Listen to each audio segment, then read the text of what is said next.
and welcome back to the Bella Grace podcast. I'm your host, Teresa Mitchell, and this week we are continuing on our series of From Chaos to Clarity.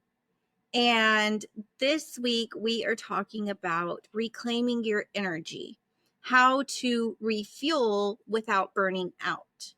So again, welcome back. I am on the tail end of recovering from being on vacation for a week. And before that, my daughter graduated. And then I came back from vacation and I was super sick. So here we are. We're picking up where we left off. And I'm super excited to be back. And my vacation gave me some insight, some clarity, and I'm ready to share that with you. So, like I said, I'm Teresa Mitchell. I am a freedom mindset and recovery coach. And today we're diving into something that so many high performing clients struggle with, which is reclaiming your energy without burning out. If you are a veterinarian, a healthcare worker, or a high-level leader, I want you to hear this clearly. You don't have to earn your rest. You don't have to burn out to prove your worth. And today we're going to walk through 5 simple but powerful strategies to help you refuel in a sustainable way. So step 1 is identifying what's draining you. Start with a simple energy audit. What tasks, people, or environments leave you feeling depleted? And get honest. Sometimes we don't want to admit that certain things drain our energy. We might think that we are an extrovert when in all actuality, social situations drain us. Likewise, we might think that we truly enjoy alone time, but then we feel even lower energy levels or more depleted when we're sitting at home twiddling our thumbs trying to quote unquote relax, right? So energy is not a one size fits all. Everybody gets and loses energy in different ways. And even if you are an extrovert, social situations can drain you. So we have to figure out how to find balance and how to regain energy without burning out. So I was at the very beginning of my journey of recovery burnout. I decided to do all the things. And so I put self-care on the schedule. I put yoga, I put nail appointments, I put massage appointments, I did coffee with friends. I packed my schedule with all of the things that I knew usually refuel me. But then my schedule was so busy that I was just as burned out as I was from what I was trying to recover from. So this episode is all about helping you find balance so that you can regain your energy without burning out. Okay, so the energy audit, it may sound daunting, but please know it doesn't have to be. It is a simple act of making an inventory, really paying attention. If you keep a calendar, this is an easy place to turn to. Look at your calendar and say, how do I feel after this meeting? How do I feel after I have this social interaction with this person? How do I feel when I have to go grocery shopping? How do I feel when I fill in the blank, right? So it's really just taking an inventory and an audit of how certain people, places, and things leave you feeling afterwards. And you may not be able to get rid of all of them, but at least it will start to give you an idea of where your energy is going and why. So if you get very depleted from grocery shopping, then why not try to splurge a little once a month and do grocery delivery or Walmart pickup instead of going to the actual grocery store? And then you can use the time that you would normally be at the grocery store to do something else, like paint your fingernails or go for a walk or talk to a friend or read a book, something that is going to give you energy back. But we can't do that unless we know where our energy is going. And that starts by taking an inventory. So you can, again, look at your calendar. You can make a list. You can journal throughout the day. Maybe you take voice memos after you leave a meeting and just record how you feel. Record how you feel after you leave a friend's house, after you leave a coffee date, after you are finished cleaning the kitchen at the end of the night. Just some way to record how you're feeling after you do certain tasks or leave certain environments or hang out with certain people. And be honest with yourself. Don't sugarcoat it. Be brutally honest, because this is the only way that you're going to have a clear-cut picture of where your energy is going and why. Step 2 is set energy boundaries. So boundaries aren't walls, they're wisdom. You can protect your time and still be compassionate. Saying no is not an act of selfishness. It is an act of self-respect.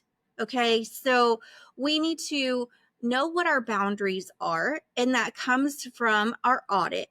So if we know that grocery shopping leaves us depleted, then we need to set a boundary around grocery shopping.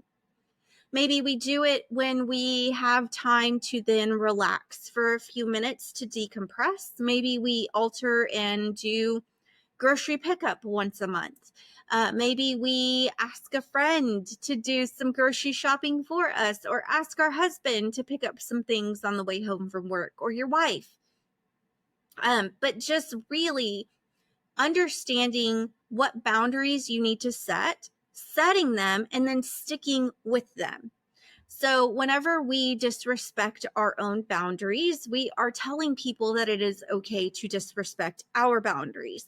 So we need to be respecting our own boundaries if we expect anybody else to respect them either. So I know that's a hard truth, but we really, really have to get into the habit of saying no to things that don't respect our boundaries.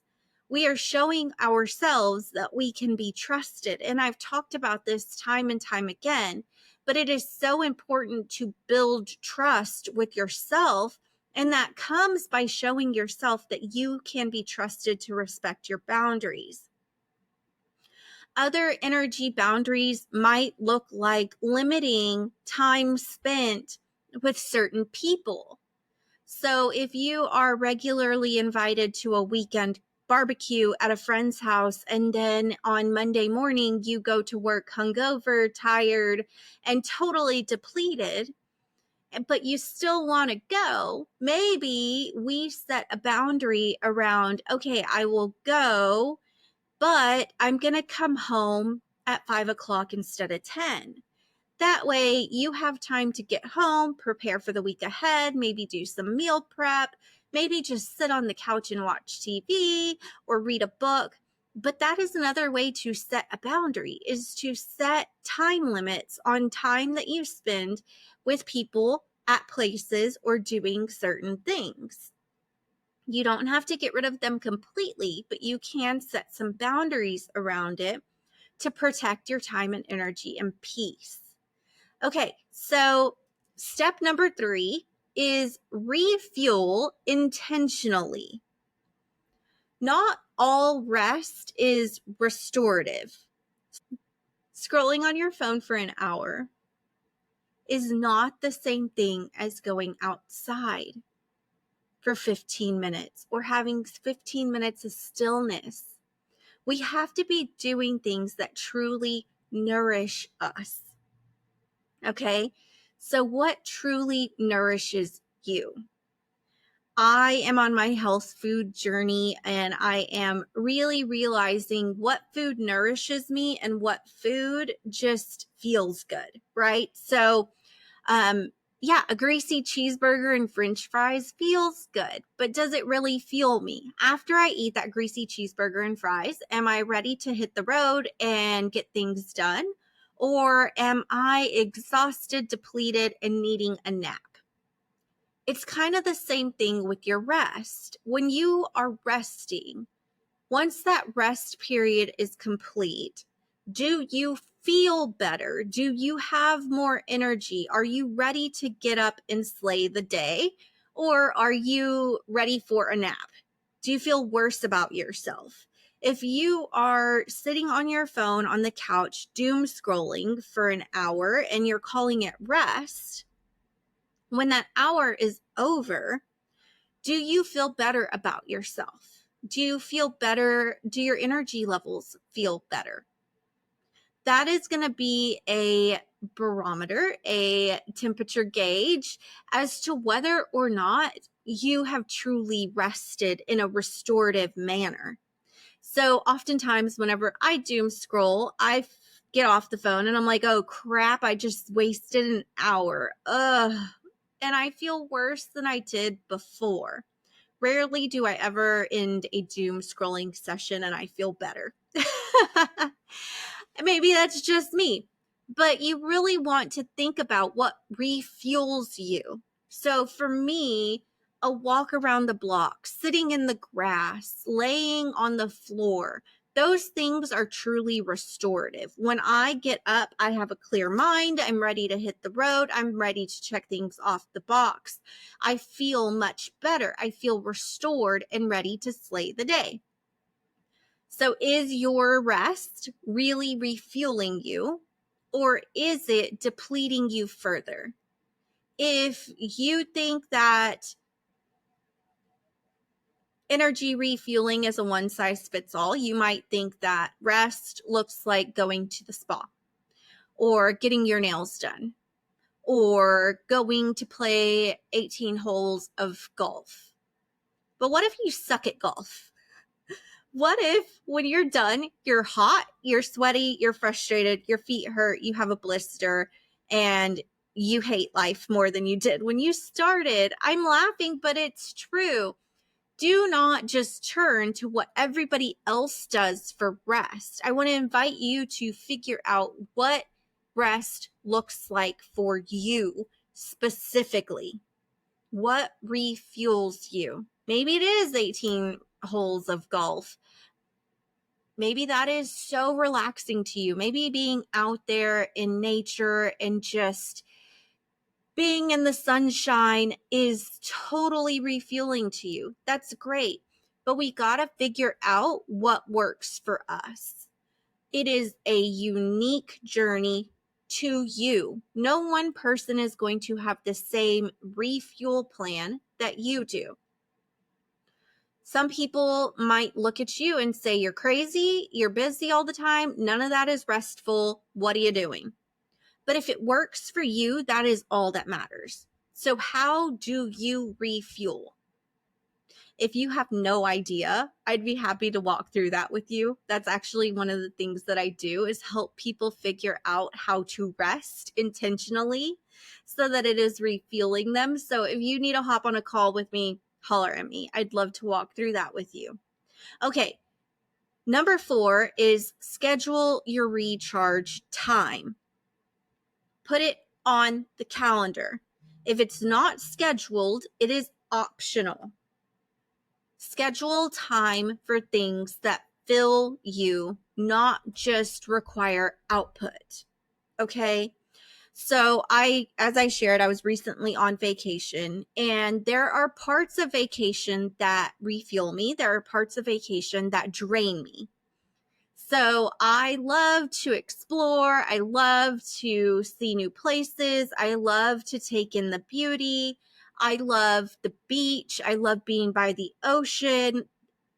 All of that refuels me. The part that drains me is the hustle and bustle of trying to catch the right train, trying to get on the right bus, trying to make sure we have all of the snacks, trying to make sure that we set up our beach area without getting a bunch of sand on everything.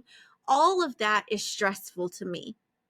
Finding a grocery store in a foreign country, and making sure that we have snacks that appeal to everybody so that nobody feels left out. Like, all of that is a little bit exhausting. All of that is output, right? But the end product is that I then get to lay on a beach towel and just listen to the ocean waves while my family does what refuels them, which is play sand volleyball. I don't like sand volleyball. I don't like sports. I don't like having to hit the ball. I don't really like chasing after the ball. I don't like the sand in my face. Like, I love watching them. I love laughing at them, but I want to be laid out on a beach towel, just enjoying all of it. Right. So I am finding balance in my refuel time. So it takes a little bit of work to get there. But once I'm there, I make sure that I carve out time for me to sit on the beach towel. So no, I didn't schedule every activity on my vacation, but I do make sure that I have scheduled relaxation time even on vacation. But I do that at home too. And it is so important for us to schedule it. If you look at my calendar, you will see blocks of time where there is nothing on it. It literally just says unavailable. And I am unavailable during that time. During that time, I might be sitting at my dining room table enjoying a quiet lunch. I might be at a coffee shop enjoying a nice cup of coffee or a tea. I might even just be sitting in my car in a parking lot in between tasks. But for those few minutes, I don't scroll on my phone. I don't take phone calls. I don't check emails. I don't check social media. I don't do anything except relax. And for me, that means closing my eyes, letting the world slip away for a few minutes, and just laying there. Just laying there, doing a silent meditation, just listening, just being open to whatever is going to come to me, right? Ideas, thoughts, I just let them flow over me. I don't immediately hop up and start taking action on them. I let them come in, I invite them. I see if they benefit me or if it's just stress that's trying to invade my quiet time. If it is, I say, thank you for coming in, but I will deal with you later. Right now is my quiet time. But I have that scheduled on my calendar for a reason. Because if I don't have it scheduled, it will not happen. And I know that. So we have to make sure that we are scheduling time to refuel ourselves. Whatever that looks like. Maybe it's a walk, maybe it's yoga with a friend, maybe it's coffee with a friend, maybe it's time just sitting on the couch with a good book, maybe it's a hot cup of tea in the morning. Whatever it is, we have to schedule it in. There are things on my own personal calendar that don't show up anymore, but that is because I've gotten so much into the habit of it that I no longer have to have it on my calendar. I just automatically know every day at 10 o'clock, I am going to take a break. I am going to sit quietly. I'm going to enjoy a small snack. And then I will get up and continue my day. My brain already knows. And if for some reason I am busy all the way up until 10 o'clock, I start feeling my tummy rumbling and letting me know, hey, it is time for a break. And so it's really about scheduling it, seriously scheduling it, seriously putting it on your to-do list, on your calendar, setting an alarm on your phone until you get to a place where it becomes habitual. It's a habit. You do it every day, no matter what. And then you don't have to do the tedious work of actually scheduling it every single day. But until then, I want to invite you to regularly schedule time for things that fill you up, not just things that require output. Okay, number 5 is give yourself permission to feel good. You don't have to wait until you're on vacation or in a crisis to give yourself self-care. You are allowed to feel good in your daily life. So yes, vacations are amazing. And yes, it would be ideal if we could carve out a week every month to go somewhere and just disconnect and recharge. But that's not possible for everybody. I know very few people who that is possible for. So we have to get into the habit, get into the practice of creating vacation mode in the midst of our busy day. And as I shared earlier, for me, this looks like 15 minutes in the morning, 30 minutes at noon, 15 minutes in the afternoon, a few minutes in the evening where I literally just lay and don't do anything. That might look like cooking dinner and then pausing and sitting on the couch for 20 minutes before I get up and start cleaning the kitchen or picking up around the house, doing laundry, doing homework, working on the podcast, whatever it is. But taking just a few minutes to create that vacation mode in the midst of my busy day. Give yourself permission to do that. Excuse me, so that we don't end up in crisis mode. Crisis mode looks like burnout. It looks like exhaustion. It looks like fatigue. It looks like decision fatigue. So if we are giving ourselves permission to feel good, we are reducing crisis mode, activating. So I don't want anybody to ever have to live in crisis mode. I lived in crisis mode for years. It is not fun. It is depressing. It gives you a sense of hopelessness, like you can't see the light at the end of the tunnel. And friend, that is no way to live. And you start by giving yourself permission to take care of yourself and give yourself care throughout the week. It doesn't have to wait for the weekend. I am probably one of the busiest people I know. I do this podcast, I coach, I have an internship that I'm doing because I will be adding counseling to my coaching practice. I have a full-time job. I am in grad school. I am a mother. I am a wife. And I'm sure there's something that I'm missing. But I have to show up in so many different places at so many different times. And yet still, I find small pockets of places to take care of myself and feel good. So no excuses. If I can do it, you can do it. And if you have a laundry list of excuses, let's talk about them. Let's sort through them. Let's see if we can find small pockets of time where you can give yourself permission to feel good. Start with 5 minutes, then move to 10, then move to 15. The more you do it, the more open to the small pockets you are going to be. You're going to start seeing. They are going to start glowing and flashing at you like a neon sign. This is free time. This is free time. And the more you do it, the more you're going to want it. It's going to be completely foreign at first, but give yourself permission to feel good, even just for 5 minutes today, and see where that takes you.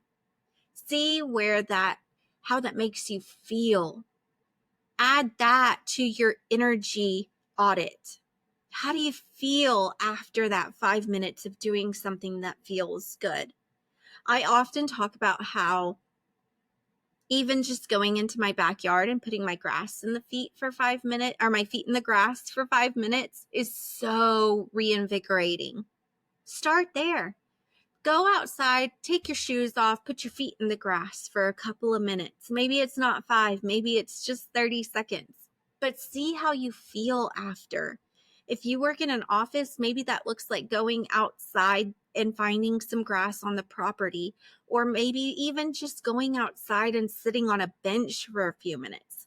When I worked at a specific job, there was a park at the end of the property that had these really cool waterfalls. It was called the Remembrance Park, and it was in remembrance of our fallen veterans. And so I would actually just go, and if you sat in the middle of all of those water fountains, water fountains, then you couldn't hear the street. It was just this really quiet, all you could hear was the roar of the water. And so I used to take time and go out there and just sit in the middle of the water and just close my eyes, take a few deep breaths. Imagine I was by the ocean, let the sun hit my face, and just enjoy a few minutes of quiet. And then I would go back to the office and tackle the rest of the day. So, what can you do to give yourself permission to feel good? Where can you find little pockets of time to feel good in your day, in your week, in your month, so that you don't get to crisis mode? Reclaiming your energy is not a luxury, it is a leadership skill. You lead best when you aren't exhausted. You live best when you're fully present. DM me if you want my free energy reset guide or my book, or to book a clarity call so that we can talk about what's draining you and how we can shift that. Until next week, guys, be well, be kind, and may you find some joy this week. Bye.